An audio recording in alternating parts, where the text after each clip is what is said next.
Marcus Webb had signed the settlement papers without reading them thoroughly. After 20 years in the Terran Defense Corps, he wanted nothing more than a quiet farm on the frontier colony of New Montana, far from the politics and wars that had consumed his adult life. The compensation package promised land, equipment, and what the bureaucrats called a cultural liaison assistant to help veterans adjust to civilian life on mixed-species worlds. He expected a translator, or maybe a retired soldier like himself. He did not expect to find a cage in his new barn. The structure was crude but effective, welded from starship hull plating and sealed with a military-grade lock. Inside, huddled against the far corner, was a female alien who looked up at him with eyes that reflected the lamplight like mirrors. She wore tattered remnants of what might have once been formal robes, now stained and torn. Her skin held a faint blue luminescence, and elegant ridges traced patterns across her forehead and down her neck. She was slight, barely reaching his shoulder, and she trembled visibly when their eyes met. Marcus felt his blood turn to ice. He recognized fear when he saw it. He had seen it in civilians caught in war zones, in refugees fleeing bombardments, in prisoners of war who expected no mercy. He set down his lamp carefully and raised both hands, palms forward. The alien flinched and pressed herself harder against the cage wall. "Easy," Marcus said quietly, though he doubted she understood English. "I'm not going to hurt you." He examined the lock. It required a biometric scan, already keyed to his thumbprint. The realization made his stomach turn. This was not an accident or a mistake. Someone had put her here deliberately, had locked her in his barn, and given only him the ability to open it. The settlement authority had known exactly what they were doing. Marcus pressed his thumb to the scanner. The lock clicked open. The alien's luminescence flared brighter, cycling through patterns that might have been communication or simply panic. She made a sound, high and melodic, but edged with terror. When he pulled the door open, she did not run. She simply stared at him, waiting for whatever came next. "Come on out," Marcus said, stepping back to give her space. "You're not staying in there." She did not move. Her eyes tracked his every gesture, watching for the trap she clearly expected. Marcus sighed and turned away, walking to the barn's main doors. He opened them wide, letting in the cool evening air and the amber light of New Montana's setting sun. Then he sat down on a hay bale near the entrance, deliberately putting himself between her and freedom. "The door's open," he said, gesturing toward the outside world. "If you want to run, run. I won't stop you." She stared at him for a long moment, then at the open door, then back at him. Slowly, moving like a creature, expecting a blow at any moment, she crept out of the cage. Her movements were graceful despite her fear, and Marcus noticed that her feet made no sound on the barn floor. She edged along the wall, keeping maximum distance from him until she reached the doorway. There she stopped, framed against the twilight.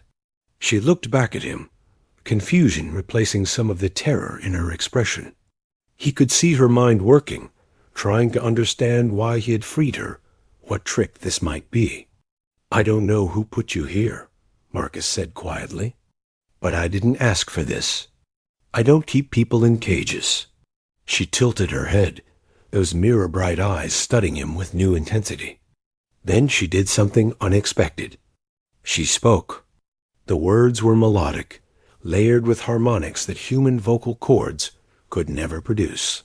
But there was a questioning lilt at the end that needed no translation. She was asking him something, seeking to understand. Marcus spread his hands helplessly.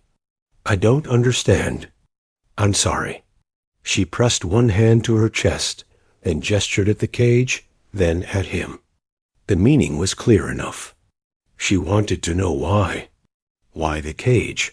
Why had he freed her? Why any of this? "I'm Marcus," he said, pointing to himself. Then he pointed at her, raising his eyebrows in question. She hesitated, then made a sound that might have been a name, though the harmonics made it impossible for him to reproduce. She tried again, slower this time, and he caught something like Lyra in the melody. Lyra, he repeated, mangling the pronunciation but trying. Okay, Lyra, come inside the house. It's getting cold. He stood slowly and walked toward the farmhouse, deliberately, not looking back to see if she followed. After a moment, he heard the whisper of her footsteps behind him, maintaining distance but coming along. The house was sparse, still mostly unfurnished. Marcus had arrived only 3 days earlier and had spent most of his time setting up the automated farming equipment. He lit the fireplace and put water on to boil, moving around the kitchen with practiced efficiency while Lyra watched from the doorway. "Are you hungry?" he asked, pointing to the food supplies. She did not answer, but her eyes followed his movements with keen attention. He prepared 2 portions of the dried rations from his military kit, adding hot water and waiting for them to reconstitute. It was not good food, but it was familiar and filling. He set one bowl on the table and sat down with the other, eating slowly. Lyra approached the table like a cat approaching a stranger, ready to bolt at any moment. She picked up the bowl and sniffed it, then took a cautious bite. Her expression suggested it was not to her taste, but she ate anyway, hunger overcoming suspicion. They ate in silence, watching each other across the table. Marcus tried to imagine what had led to this moment. She was clearly someone important. The remnants of her robes suggested wealth or status, and there was something in the way she carried herself, even terrified and trapped, that spoke of authority. "Princess," he said suddenly, remembering the word from the settlement papers. They had mentioned something about alien dignitaries being relocated. "Are you a princess?" Her reaction told him everything. Her luminescence flared bright, and she made a rapid series of sounds that conveyed meaning, even without shared language. Yes, and fear, and desperation, and questions he could not answer. Marcus leaned back in his chair, processing this information. Someone in the settlement authority had decided to cage an alien princess and assign her to a human veteran as a cultural liaison. The implications made him sick. This was not about cultural exchange or assistance. This was trafficking dressed up in bureaucratic language. "They're not getting you back," he said firmly, though she could not understand the words. "I don't care what the papers say." Over the following days, they developed a routine. Marcus worked the farm, setting up irrigation and planting the first crops. Lyra watched him from a distance at first, and gradually came closer. She was curious about everything, particularly the technology he used. When he showed her the automated harvester, she examined it with the eye of someone who understood engineering. Communication improved through necessity and persistence. She taught him words in her language, correcting his pronunciation with patience that suggested she was used to teaching. He showed her objects and actions, building a simple vocabulary between them.